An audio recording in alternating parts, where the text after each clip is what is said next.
Welcome to Mind Pioneer, the podcast where host Scott Donnell interviews experts in health, wellness, and technology. People say, well, I'm tired. I was like, well, it's sort of the minimalist theory. Get on the ground and do one push-up. Mm-hmm. If you get on the ground and do one push-up and say, I'm down here, I'm going to do at least 3, maybe 5. And all of a sudden, you started a routine. So those baby steps are so important.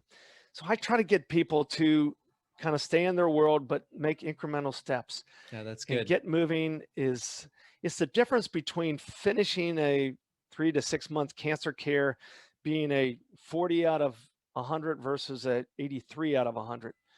Wow. The daily non-exercise can leave you in a state of complete kind of breakdown of all the good things that you've worked for all your life. All right, everybody, welcome back to another episode of Game Your Brain. This is an incredible podcast that we are going to record today with my friend, Dr. Chuck Meakin. Chuck is a 61-year-old rock star, okay? I'm going to talk about his incredible medical background, okay? He's a 31-year doctor. Right now, he is the chief medical officer at Care Oncology, with the mission of bringing forth the fourth leg for metabolic oncology. Okay, he is a prolific doctor in so many different ways, but he is also one of the most interesting men I've ever met. This man can hold his breath for 8 minutes. Okay, we'll talk about a lot of this. He's a bulletproof coach, a biohacking coach, biohacker, startup world entrepreneur, and a doctor. He has an incredible mindset to think about things from all angles, which is one of my favorite types of people. So, Chuck, welcome to the podcast. Thank you, Scott, and thank you for your generosity. The 8 minutes was sort of a in ketosis, perfect moment for doing the Wim Hof, and I might have been micro breathing through my nose. I don't know, but Okay. It's usually in that zone 5 days, 5 to 7 to 8. But yeah, thank you for that introduction. It's an honor to be here at Game Your Brain. Well, people. The proof is in the pudding, right? When you're gonna get food recommendations, you want your chef to be fat. When you get health recommendations, you want your doctor to be fit. And you are one of the most fit men I've ever seen, especially at age 61. So this is going to be an amazing conversation. I do have to say one more thing. Sure. You did how many push-ups after your Wim Hof breath? So you do your Wim Hof breathing.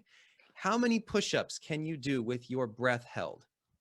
So I always strive to do 50 to 60, and then I do 10 to 20 mountain climbers, with your knees. And then I take a big breath, and then I try to go through all the 6 major muscle groups with one breath, and then do an isometric. So you're making those individual muscles beg for a little more oxygen, which really gives mitochondrial biogenesis, and it kind of goes around the body. And the beauty of it all is not the body work, it's what it does for the brain. Well, and for our listeners, by the way, you are literally the most interesting man in America right now to me. That is 60 something push-ups with your breath held. If you're listening, you can pause this right now and try it. And I think my record is, 35, and I almost passed out. I think I got 2 minutes and 45 seconds, and I'm a novice at Wim Hof. So I am excited to be going more into this world with you. It gets easier and easier. And I think I've done 70 at one point. The more you're in ketosis, as you know, when you're in ketosis, you need 1/3 less oxygen to create the same ATP. So you immediately have a significant advantage. And the more you do it, the more you activate those, fat burning pathways, the more you get comfortable staying in a relaxed state of low oxygen. And that enhances the parasympathetic system, and that makes us all a little more relaxed. So answer this here's a simpleton question from definitely an audience member that wants this. Why is holding your breath a good thing? Explain that in the body real quick, because I think a lot of people, when they grew up, including myself, it was like, hey, don't hold your breath too long. It'll kill your brain cells, right? That's kind of what people say. Same with watching TV, apparently. So why is holding your breath a good thing? Well, I would also add to that, cold exposure or cold immersion. Those are the two tools that, Wim Hof, who's kind of got this movement going, and then other people have joined in, use to enhance parasympathetic balance. We're all wired, and it's not either or, it's not, black or white, but we're wired to be in more sympathetic mode, which is run from the lion, versus parasympathetic, which is rest, digest, relax, and have a good T cell mediated immunity. I'll say that as a cancer doctor. And when you get in a state of human brainstem thinking where you think you're going to die, but you can relax through that. And the two big ways we do that is cold exposure and breath hold, because those are sort of primal threats. And as you hold your breath in a relaxed way, not in a grit the mouth way, and passively kind of acknowledge it, and kind of is Scott Carney said well in his book, The Wedge, throw that wedge in there and say, I got this. I got this. And, it's a good time to do some prayer. It's a good time to review the day's agenda. It's a good time to, go off in your mind. And the more you do that, the more you get comfortable at not reacting in a sympathetic way when things come about in our normal life. So yes, staying in parasympathetic will keep us healthier longer. There's a lot of cancer trials that support that, and other general metabolic trials. Absolutely. And that fight or flight stress can be very, in small amounts, can be very good for you overall, for your mitochondria, your T cells, like you said. And that's brilliant the way you said it. I actually never really made that connection between ice baths and holding your breath. I guess the third way would be marrying the wrong woman, but that's a much more long-term expensive way to do it. I would argue that let's hold our breath and go into ice baths more instead of that one. Yeah, and you'll freak out less. I mean, it makes it life easier because you just don't overreact. Yep, that's well said. Well said. Okay, well, we got to get into this because I know today we have a lot of incredible topics to go through, but what you're doing in the cancer space, and by the way, Happy is, our parent company has done so much work with cancer patients and is really at the bleeding edge of this. And I love that you're wearing it, by the way, and enjoying yourself as I am on Focus. But I want to talk about what you're doing with Care Oncology. So explain why Care Oncology exists and why you fell in love with the mission. Yeah, so Scott, I'll back up a little bit to answer that thoroughly. I worked, I finished my residency at Stanford in 1989. So up till 2019, 30 years in busy big cancer center care and work. And at the end, I think we had 35 to 36 doctors in our group. And after a while, I started feeling like I hate to say it this way, but in the theater of absurd, in that, some of the big situations where most people, most of the time our care didn't work. It failed way more than 50% of the time. And the care was very expensive to the point of bankruptcy. And it's the number one cause of medical bankruptcy. It's always inconvenient. The side effects are fairly severe. It's pretty rough for the patient. And then there's chronic side effects that disrupt all the things we want to prevent, as well as it raises the risk of a second cancer if you get through the first one. And then finally, fifth, we send them off and say, good luck, come back every 3 months, we'll do expensive tests, and many times it does come back. So when I stumbled upon Care Oncology, it aligned with all the things that I'd kind of thought about and worked on through my 30 years of trying to get in better alignment with our metabolism, which I think is the root of most chronic medical conditions. And it had a platform that made it really easy, cheap, accessible to the masses. And so briefly, Care Oncology started in 2013. Robin Bannister, PhD pharmacist, wife, like most things start from a story of pain and a need. A need, a frustration. That's exactly right. The Xavier Ash University, and his wife Ginny had stage 4 breast cancer. She'd gone through the common treatments, was given the option for hospice in her early 50s. That's unacceptable. And Robin had already repurposed some drugs. So as a PhD pharmacist, was an expert at this, and said, honey, I think I can work up some ideas. Drugs that have had some use in one area also have some anti-cancer benefit, but are not recognized in that area. And she said, yes, put something together, but only if it's for a purpose bigger than me. And therefore, they started Care Oncology and ultimately started a trial. Well, the short story, she lived for 4.5 years to late 2017, was not on any other standard of care. And we always advocate appropriate standard of care if it's available. But they did a trial to really get some traction. And they looked at what's the most difficult cancer that nobody's made any inroads on. And of course, glioblastoma rises to the top of the list. And they treated 95 patients who got standard of care, and they gave them these 4 repurposed drugs that they had assimilated as sort of the best pick for best synergy, least side effects, most non-overlapping mechanisms of action, and worked metabolically. Wow. And in those 95 patients, they all got the standard of care, which is usually surgery, radiation, chemotherapy, and then more chemotherapy. And the median survival in this, well, you may remember John McCain and Ted Kennedy. John lived 13 months, Ted lived 14 months. They probably never agreed on much politically, but I know they agreed on one thing, that glioblastoma was a real bummer. It's and terrible. Right. Despite the best care, they had the average best survival in the literature. The normal survival is like 9 months. That's right. 9. Yeah. And so, you know, in our trial, the median survival was a real outline signal at 28 months, and 58%, almost 60% of people got to 2 years. And that's been published in a peer-reviewed journal last year. And we've since upgraded it with an abstract presentation at Metabolic Health Conference in February of this year. And now I have 3 patients that have never recurred, and they're all out 2.5 to 3 years from a glioblastoma. And I never saw that. And I never saw people get more than a year with glioblastoma without recurrence. And you said what? Now, you said 68? 2018.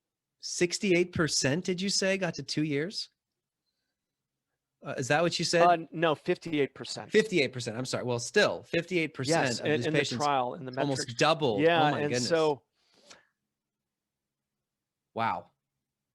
Yeah, and then now I have 3 patients. Now you can't make a big judgment from 3, but in 31 years of busy cancer work, I never saw anybody get beyond a year. And these 3 have never recurred. They function as a teacher, a yoga instructor, and a podcaster, and are normal. So we treat all 4 things. We have a simple, online platform where patients find us through the internet or recommendations or our publications or our podcasters, and they look at our internet information, all white papers and science-based information. And then they do an intake with one of our managers. We have 5 managers. They line up with one of our 5 oncologists. We cover all the US and part of Canada, in addition to our European side. And I did 3 consults today. We do an hour consult, see if they're a candidate for it. And then within 2 to 3 days, they get the 90-day supply of these 4 drugs through our partnership pharmacy to their doorstep. So, wow. Wow. I think I checked all the boxes. These things are easy, inexpensive, less than $200 a month for the physician and oncology nurse service, and the overall platform and the pharmaceutical cost. And people don't have to leave their living room.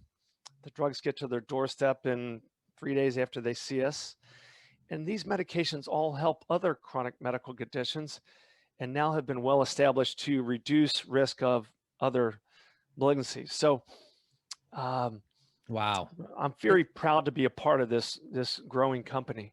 This is incredible. I mean, so this is why I like you so much. You have the entrepreneurial background, you have the biohacker background, and you have the medical chops. So I think you're kind of in the perfect spot here to think about the problem in a different way, right? I've said forever, I'm like, how many of these big organizations are making billions of dollars to try to help cancer, and they're attacking the problem from the same direction? Whereas what if the answer lies in just breaking it down to its fundamentals and rethinking some of how cancer is created and how we can help people? You just walked me through how you think about the best way for somebody to heal from an illness or cancer. And I was going to jump in here. because you're really getting to an issue that is, I think, very vital to discuss here. In 1971, the U.S. initiated its war on cancer. Richard Nixon, ironically, Ted Kennedy was at that kind of photo shot and ultimately died, 40 years later with a tumor that hasn't been improved upon. Yeah. And they thought they could eliminate cancer in 10 years. The individual rate of getting cancer, we call prevalence, was about 20%. Now it's 40% or more. The mortality rate was 16 to 17%. Now it's 22%. It's starting to pass heart disease as the most common cause of death. And what we spent on it has just gone astronomical. Oh, yeah. And so at that time, the predominant thought on how to fix cancer kind of went back to the somatic mutation theory. And that is the theory that, cancer comes from this mistake in the DNA replication that leads to some rogue clone of cells that start, like a bad case of mosquitoes or roaches, kind of grows in the body and starts impinging on the normal function. And that was led to therapies that are all targeting these different mutations is sort of the prime area of investigation. Now, if you biopsy a woman with metastatic breast cancer, and you biopsy a metastatic site, they may have more than 200 mutations. And these mutations are not what we call driver mutations, or ones that lead to the progeny. They're byproducts of just unregulated transcription and therefore byproduct mutations. Got it. Okay. The opposing theory that was initiated by Otto Warburg in the 30s is what we call the metabolic theory of cancer. And it's that the loss of energetics in the cell or mitochondrial function start to fail, and they start not overseeing the sanctity or the soundness of transcription of new DNA and making of proteins, which then back regulates, the oversight in the DNA. And that is the failure. And when you lose that, unless you correct that, you will not, ultimately fully correct, the problem. So that has been resurrected by one of my co-founders, Travis Christofferson, who wrote the book, Tripping Over the Truth. And I think now we see just this pluralistic approach to many diseases, looking at metabolic solutions with chronic metabolic disease, with diabetes, neurovascular disease, with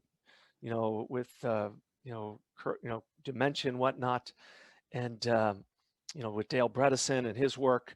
And we also see it in cancer with Dominic DiGustino, Thomas Segfried, Lou Cantley, and all these researchers that are starting to stop back and go back to, like, it's the metabolics that we forgot to address.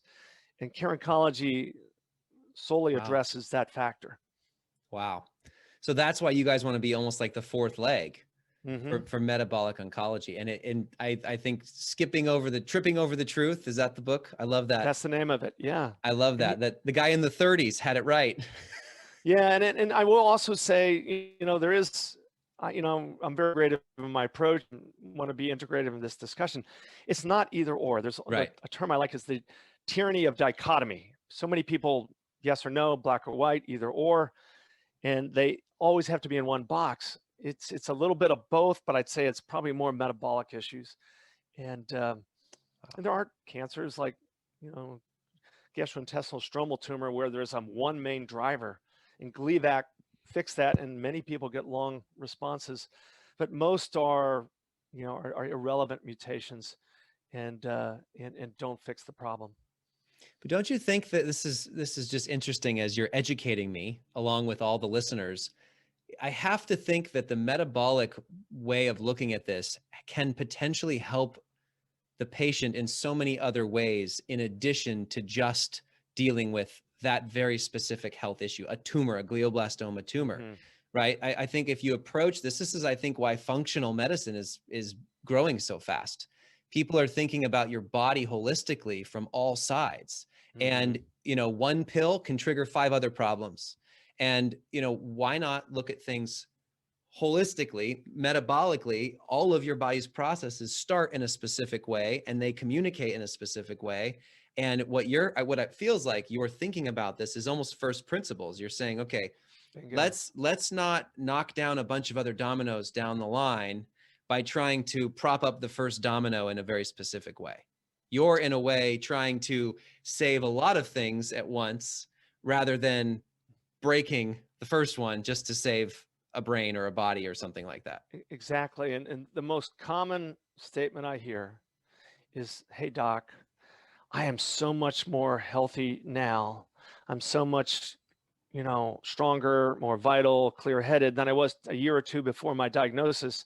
Now that I have deployed, some metabolic thinking, which incorporates, our 4 repurposed generic drugs that work metabolically and have some long-term benefits, as well as other lifestyle changes. And so those are front and center with our care with our doctors. We have a center of excellence we call Metrics, because that was the name of our first trial, that where we house all this metabolic data. We have full-time scientists dedicated to putting stuff there. We Wow. have monthly discussions with our teammates in England and our nursing team about nuances to it. There's, with all the evolution of new immunodrugs, we have to be thoughtful about, is there an issue with this? Do we need to modify this? And that's why we think, we can do this in our virtual panel, working with patients. And, most of the doctors who start, oncologists who have us work with their patients are happy to have another teammate that, that jump in, Right.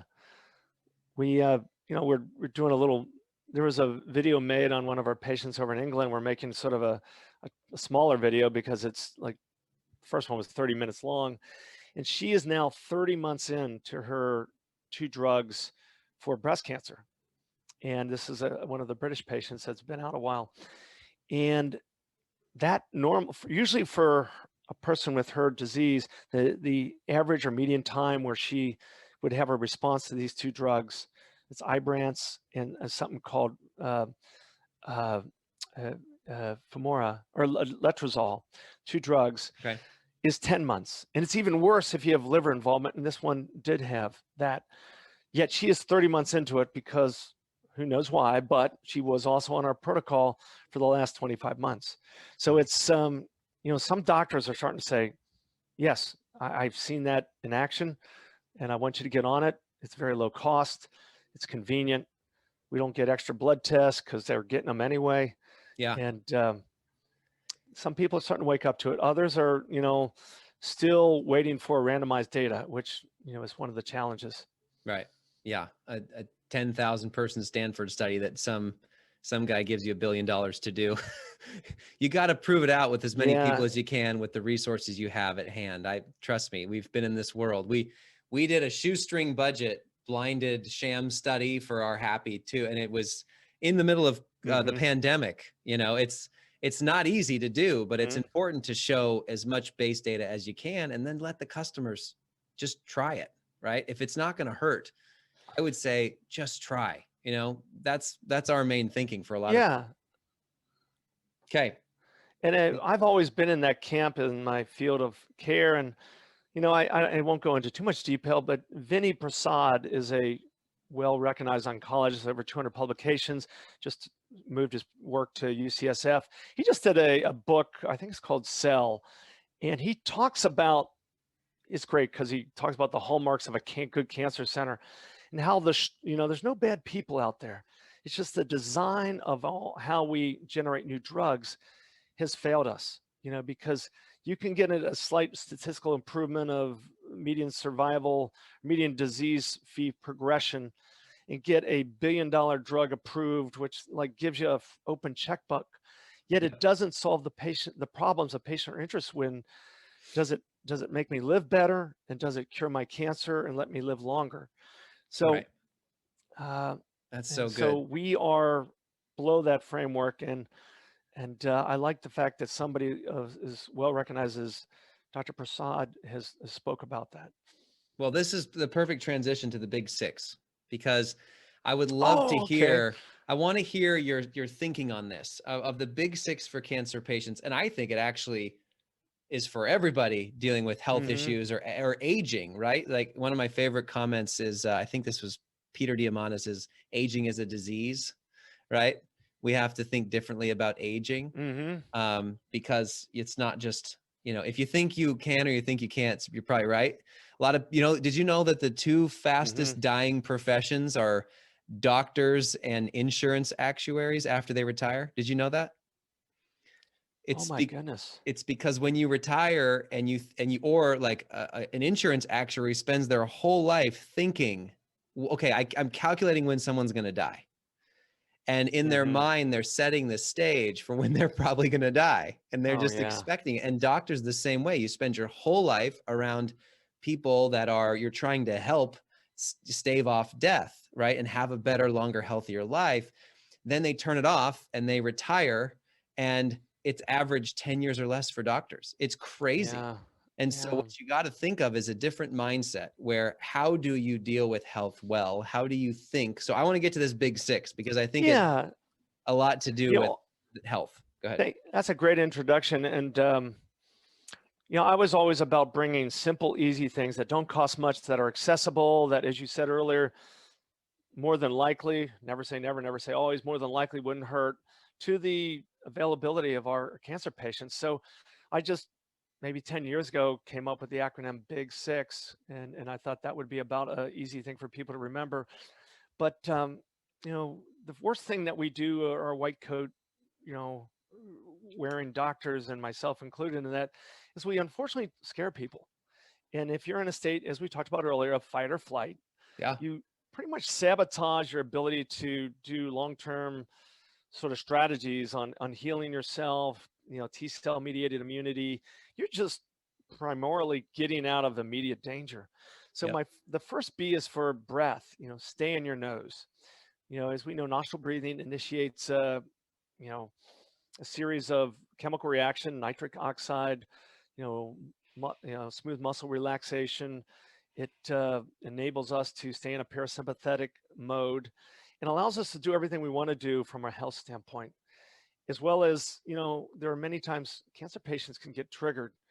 And so that gives them a simple tool to zip the mouth, go back to the nose, nostril breathing. It's the fundamentals of, yoga, meditation, mindfulness.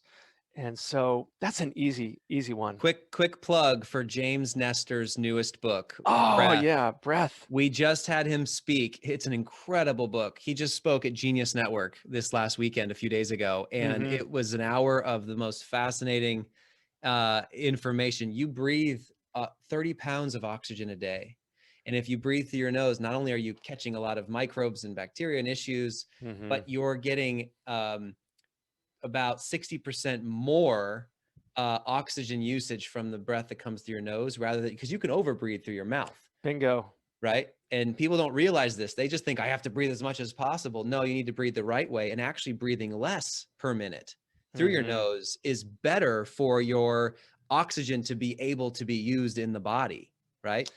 Bingo. Amazing. So as you do this 100-day challenge, try to do a workout and stay in your nose as long as you can. And the beauty there is you don't overbreathe, as you said. You tend to move more like on average, like, like 6 to 12, liters of oxygen versus 10 to 16. And you keep some CO2 where your oxygen, your hemoglobin can release the oxygen better.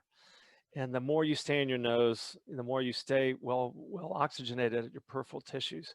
So it's powerful. They've got us putting tape, by the way, they've got us putting tape over our mouths to go to sleep because it's one of the cheapest, easiest ways to help with sleep apnea and snoring and other issues. Now, if you have a clinical issue with sleep apnea, do not just tape your mouth. Go see a doctor, please, if you're listening to this. Yeah. But simple snoring and issues with sleep, tape over your mouth is one of the easiest ways to force breathing through the nose, which gives you deeper sleep, better metabolic processes, all these things. It's just incredible what just putting some tape over your mouth can do. So that's the best first of the six. Okay, I love it. Oh yeah, and kudos to James Nestor for putting silicone plugs in his nose for 2 weeks.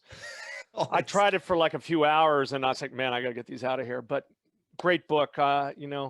He said it was extremely painful. Oh yeah, and all his health parameters went down the tubes. Second thing, and this I stands for two things that start with an I: ingest real food, ingest serious hydration every morning. Real food, and I try to make it simple for our patients, then I can go into detail, but real food is the food that your grandparents might recognize.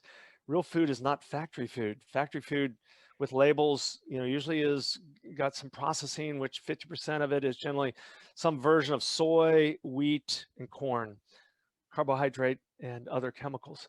So we try to people eating real food, and then we try to encourage low carbohydrate strategies that, because we know, from PET scans and other studies, the biggest food choice of cancer cells is refined sugar, mainly fructose.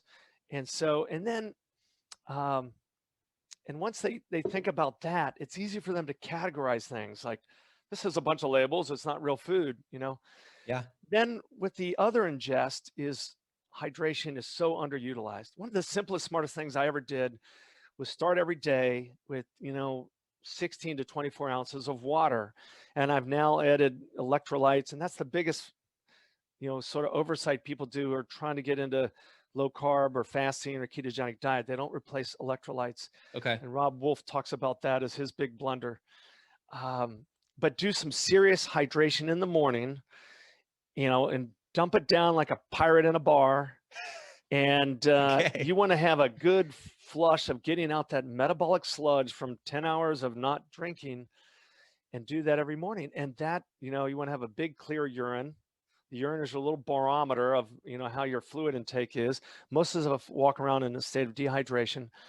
Do that every morning. And then, do you have any electrolyte ideas for folks? I'm cheap as easy. I use a sea salt. I use a sea salt with from Redmond's. I like they're out of Utah. It's a family company, a family mine. They just opened up. I don't have any financial relationship with any of these people. Any good Himalayan sea salt. Sea salt, once again, has some magnesium and some micronutrients, some minerals that our body needs for maximum function. And so those are simple ones. I actually put a little aloe vera in mine because my clean coffee gives me a little bit of heartburn, and the aloe vera juice, pure juice, kind of heals everything on the inside. Wow. Okay. So those are the two I's in ingest. The next is G, and that's for get moving. A body in motion stays in motion.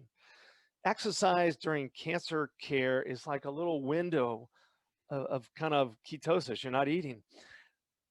Exercise initiates so many signaling events that foster youthfulness, anti-aging, and what it does for the body is only secondary to what it does for the brain. You know that it's the name of this podcast. All the good things it does for the brain-derived neuropeptide, help heal the brain, help the hippocampus retain long-term memories. It is so underutilized. If it was a drug, it would be a blockbuster. So people say, well, I'm tired. I was like, well, it's sort of the minimalist theory. Get on the ground and do one push-up. If you get on the ground and do one push-up and say, I'm down here, I'm going to do at least 3, maybe 5. And all of a sudden, you started a routine. So those baby steps are so important.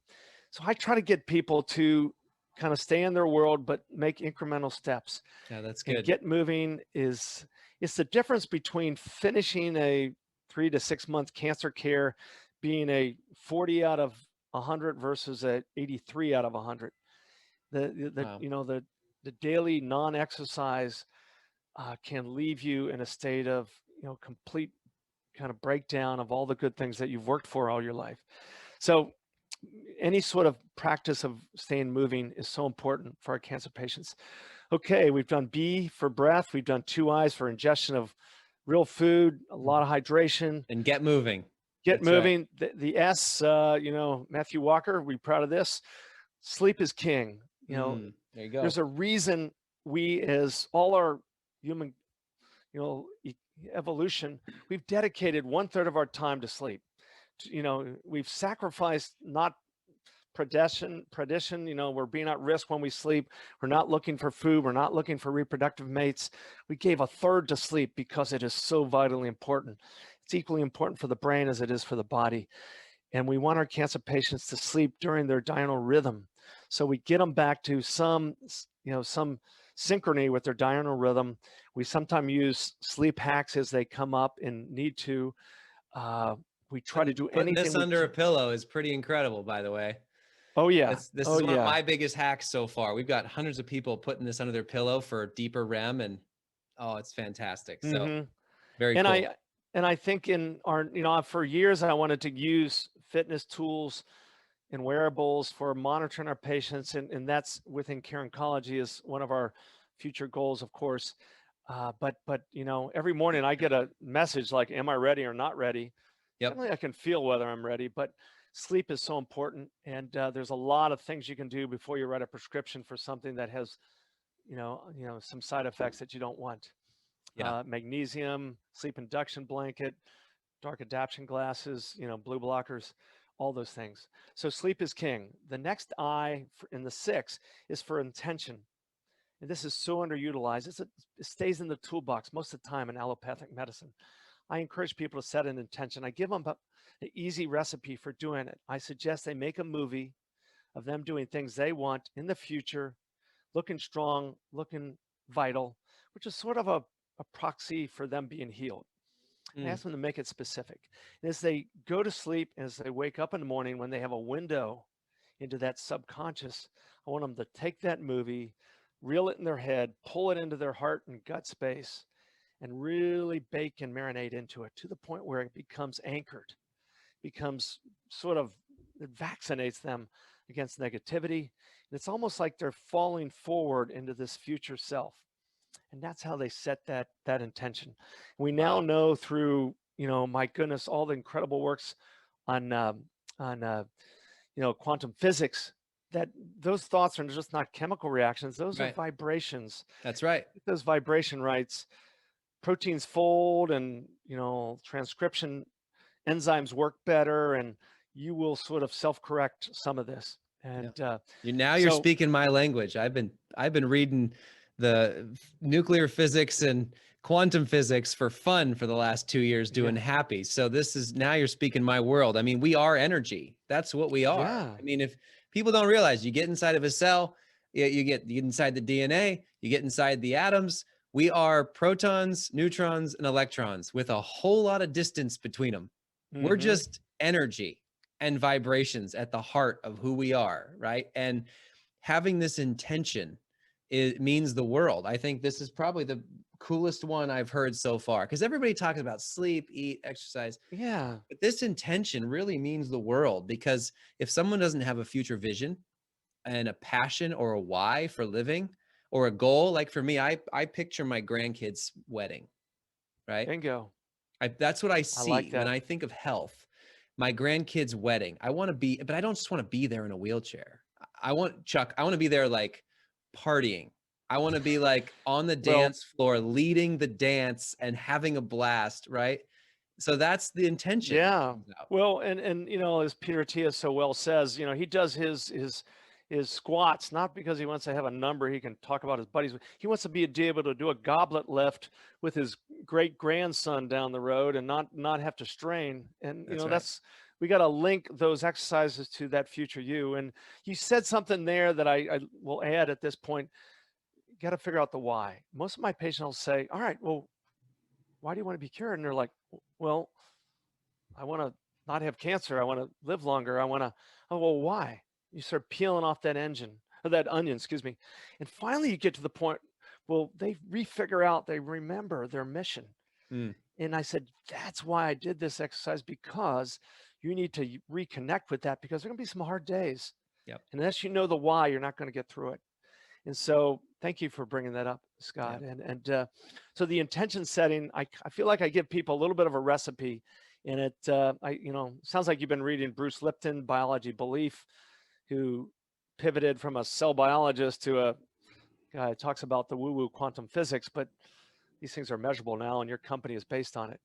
Yep. The final thing is X, and I chose X because it stands for extreme love. And people like, well, what do you mean? Extreme love, and I phrase it this way.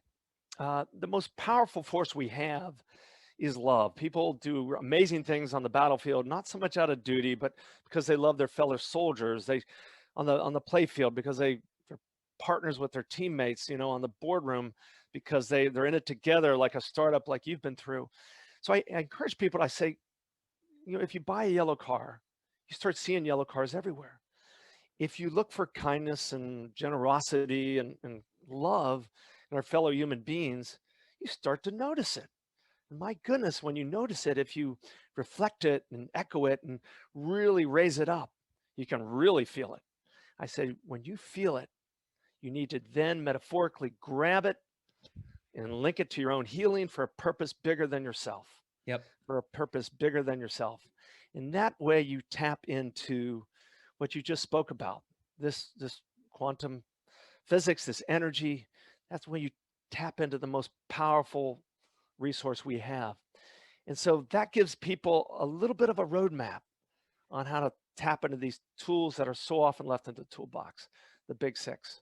Wow, that is beautiful. And yes, it's geared towards cancer patients, but you just gave everyone, cancer or not, any health issue or sickness issue, whatever it is, you gave them a roadmap to how to live your life. I think that's beautiful, my friend. Thank you for sharing that. You. Let me recap. I'll recap just to make sure I have it. So breath, ingesting real food, real electrolyte, water or other things. Hydration. Yes, hydration. Get moving. The exercise piece is so crucial. Sleep is king, right? Following your rhythm, get tracking, do whatever it takes with the light or the blue blockers. The I is for intention, set the intention, right? Having that future vision of yourself, make a movie of who you want to be and what you see. And then the last one, extreme love. I love that. Thinking about for a purpose bigger than yourself. I love that one. I think now I like that one more than the other one, but good. I love this. So we've been talking about happy so much, and how crazy it is and how much we've grown so quickly. The IPO just a couple weeks ago. Now I'm doing this 100-day journey, right?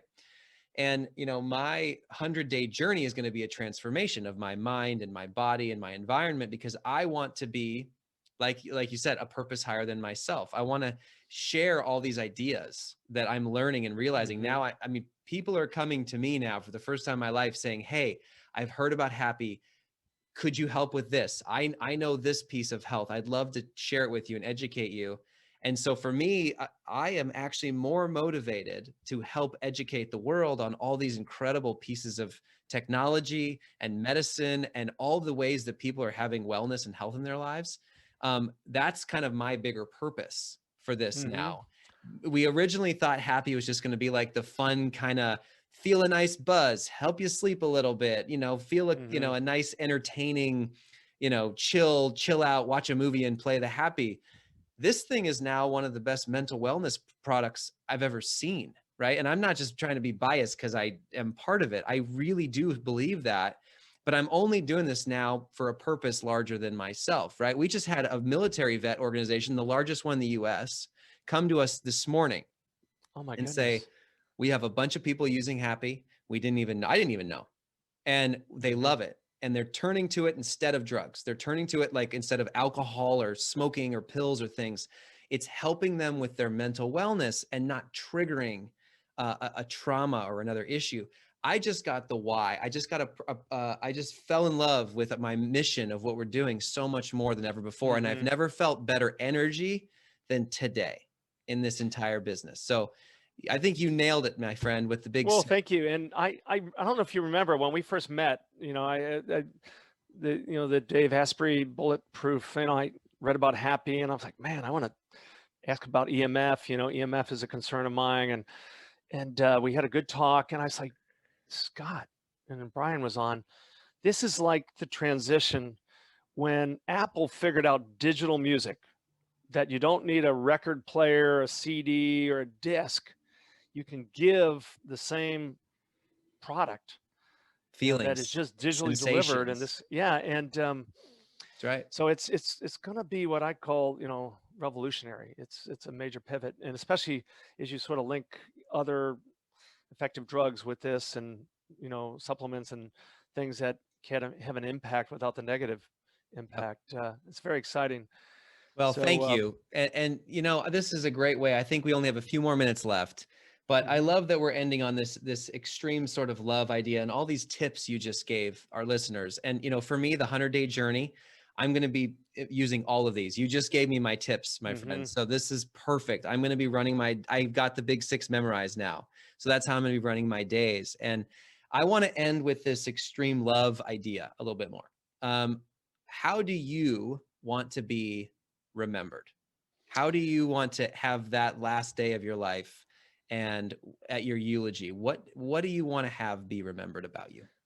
well, kind of what you talked about earlier.